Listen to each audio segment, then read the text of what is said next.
I'm Stan, CTO at IABM, and I've got Tim here from Grass Valley. So just tell me what your latest innovations are.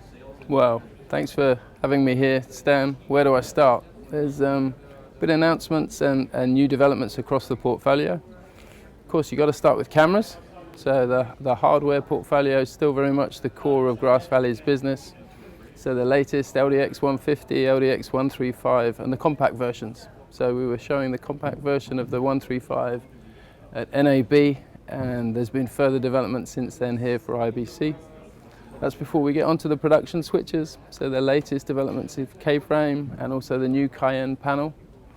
And what's cool, that the production switcher area is one of the focal points where we can show the complementary hardware and software portfolio together in action. So what's the difference with the Cayenne panel? Well, so new elements in terms of the transition model, more touchscreen elements to the surface, and really it's the same familiar control interface, but it's what it connects to that's really the key advancement. So we've got the K-frame mainframe under the desk as you would normally expect in a traditional studio or OB environment. But similarly, the same Cayenne panel, the same operator can be interfacing with K-frame on AMP. So this is the same K-frame capability, but spun up as a temporary use case within AWS. Cool. That's before we start on the networking and infrastructure products. So new multi-viewers, the latest flagship IP multi-viewer, the Kaleido IP X240, new standalone 12 gig multi-viewers.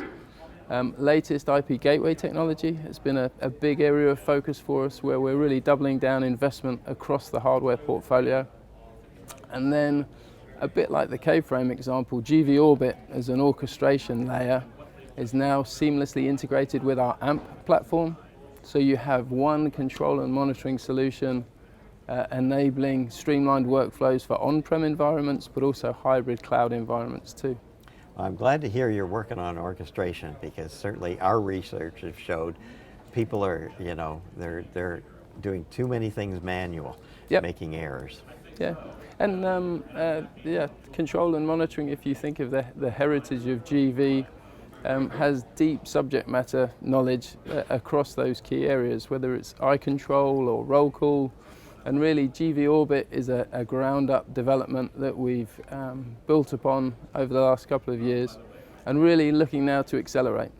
So, as part of the transformation that we've been going through over the last 18 months to 24 months, organizationally, all of those changes are complete, and a number of the key efficiencies that we've been able to achieve means that we're now reinvesting heavily in R&D.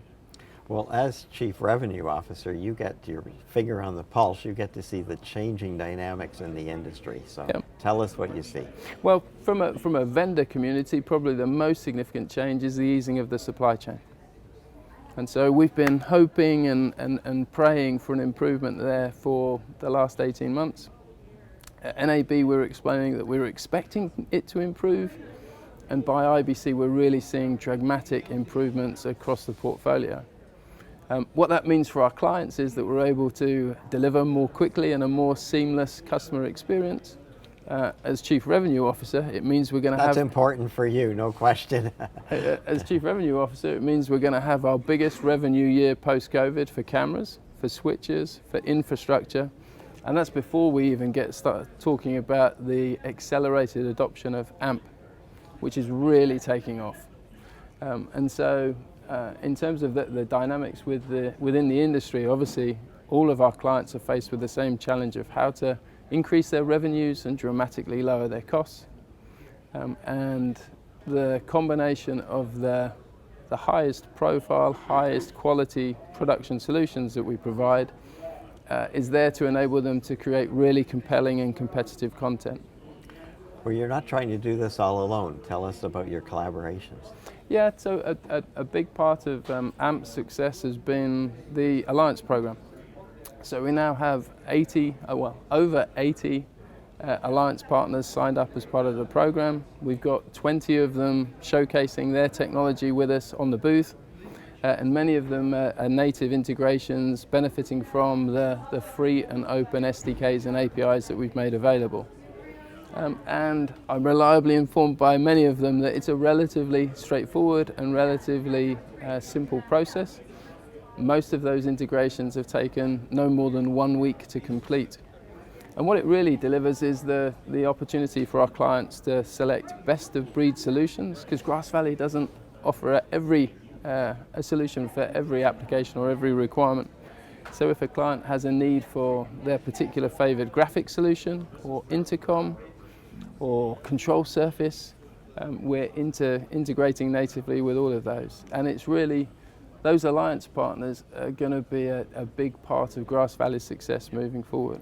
Well, our research does show that people do want best of breed. Yep. A lot want just an integrator to come in and do it all, but a lot want to pick and choose. So you're really flexible. And I think that's, by adopting the latest cloud native technologies and microservices based architectures, what we've developed over the last 8 years, and it has been 8 years, Stan, we first showed... It's hard to believe. We first showed in a Whisper Suite here at IBC in 2015, what later became AMP. I recall that. Project Sandstorm, if you were there. That's right, yep. And so we're delighted. It was obviously commercialized first in 2020, and we would consider it now to be, proven technology, supporting some of the highest profile content, some of the biggest brands across the industry. So just in the last weekend, we've been supporting the likes of NEP with production of NFL coverage, US Open Tennis, Formula One, Formula E, Champions League Soccer, English Premier League Soccer. So it really is... You know what's really strange about this is back 8 years ago, we were just talking about 2110. Now we don't even mention it. Well... it's just there. It's another format. It's really interesting is you listen to the client conversations on the booth during the course of this weekend. Yes, there are questions about SDI. Yes, there are questions about 2110, RIST, SRT, NDI, and when it comes to those chosen formats for our clients with AMP, the answer is yes. Yes, we support all of those formats. We have to provide the flexibility and agility that the clients are looking for. Just as an example, in terms of the rate of adoption that we're seeing, at NAB we were puffing out our chests saying that in March the monthly usage of AMP in terms of live production was 1 million hours for the month of March. Wow. Coming into IBC in August, that figure had increased to 3 million hours per month. So that's the rate of acceleration we're really seeing there. Yeah, absolutely. Yeah, impressive. Well, great chat today, Tim. Glad you stopped by. Appreciate it.